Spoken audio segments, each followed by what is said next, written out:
TV and print publications.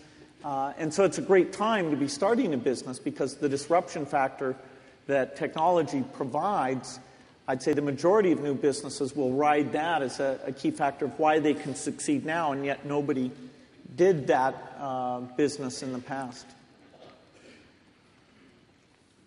Alors, on s'aperçoit qu'il y a une convergence numérique que vous venez d'évoquer. On s'aperçoit que tout le monde fait tout d'ailleurs. Google regarde du côté des entreprises, dans la bureautique. Cisco s'adresse aux particuliers. Les opérateurs de télécom se lancent dans le cinéma. Les chaînes de télévision font de la musique en ligne. Qu'est-ce que ces bouleversements imposent pour Microsoft? On pense aussi évidemment à l'avènement du Web 2.0. Qu'est-ce que tout ça va changer pour Microsoft? Well, Microsoft made a fundamental bet back in 1975 that software would be the key element and that software would revolutionize a lot of things. And we're very fortunate that that insight, fortunately, has turned out to be true. Even today, when you think of any cool product that's out there, it's got a huge software element. When you think of a phone, whether it's the phones that we do or Apple does or anybody else does, why is it that you like it? It's because the software's in there. When you think of a video game, it's no longer the hardware, but rather it's the software experience, the ability to play with your friends and socialize and do things of that nature. And so software is where it's at. And so for us, it means that doing research that keeps our horizons out into the future, working with the top universities or research institutions, and having some close relationships that let us do that, and being willing to bet on things like TV coming to the internet or getting rid of our old phone system, the PBX, and bringing that to the internet, or even robotics. I wrote an article in Scientific American about how Microsoft was investing in software for robots, even though that's not a market that exists today or even 5 years from now. But 10 years from now, there'll be a lot of things in terms of taking care of the elderly or security-type things where robots will finally make sense. So we have to be willing to obsolete what we've done. There's always a new generation of competitors that come along. There's a couple that are really hot right now. And that's great. It keeps us on our toes. It reminds us that it's a business of change. But, I love the focus we've had on software, and I think people are underestimating how fast software can improve the world. Alors, on a beaucoup parlé...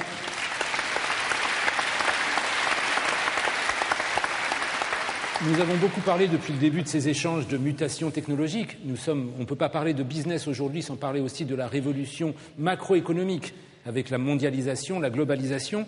La compétition historique entre l'Europe et les États-Unis est en train de se déplacer avec une compétition maintenant entre les États-Unis et l'Asie. Vous êtes dans l'Europe actuellement. Quel rôle voyez-vous pour l'Europe dans cette nouvelle donne mondiale?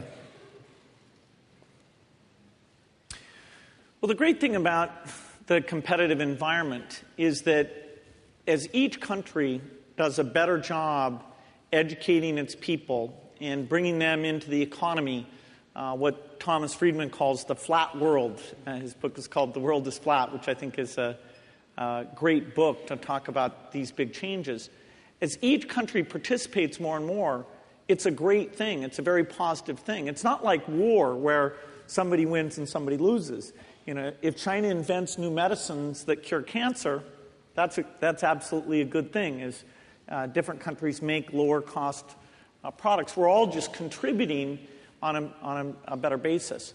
What's going on in Asia is very, very important. It's a very large market that entrepreneurs should think, can I sell into that market?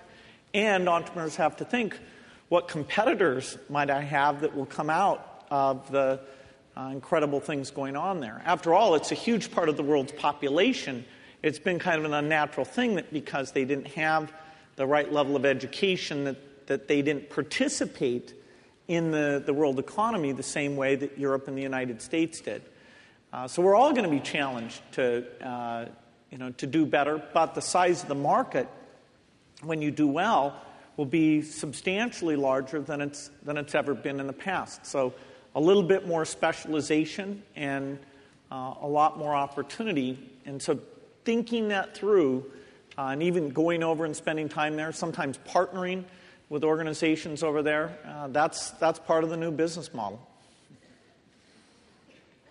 Alors, Microsoft, pour revenir à cette entreprise phare, c'est toujours imposé avec des produits devenus des standards mondiaux, puisqu'aujourd'hui vous équipez à peu près 90% des ordinateurs, des micro-ordinateurs. Aujourd'hui, on s'aperçoit que les produits, les applications sont de plus en plus customisées, comme on dit, de plus en plus diverses.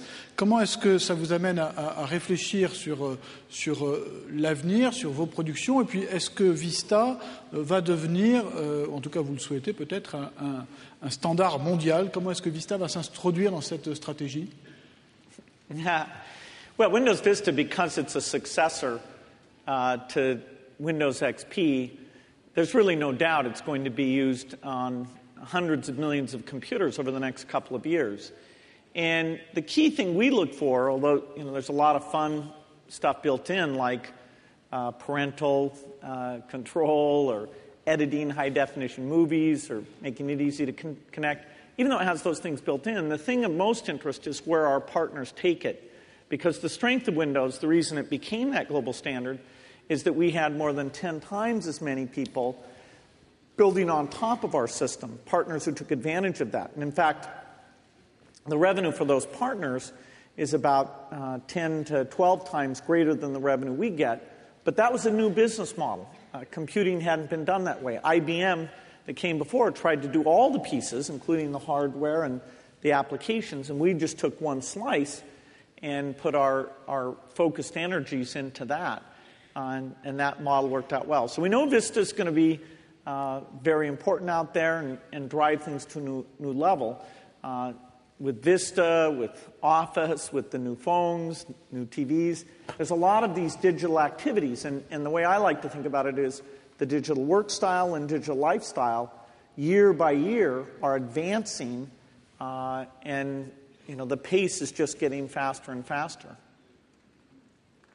Alors, nous allons... Pour la dernière partie de cet entretien, nous allons peut-être quitter un petit peu, prendre un peu de champ par rapport à la vie du business pour s'intéresser à votre fondation.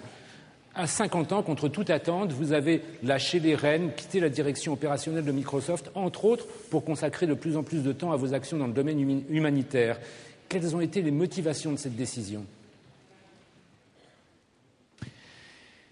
Yeah, I announced last year that in the middle of 2008, I would actually switch from what I'm doing today, where I'm full-time as the chairman of Microsoft and part-time on my foundation work, to be full-time on the foundation and just part-time on my Microsoft activities.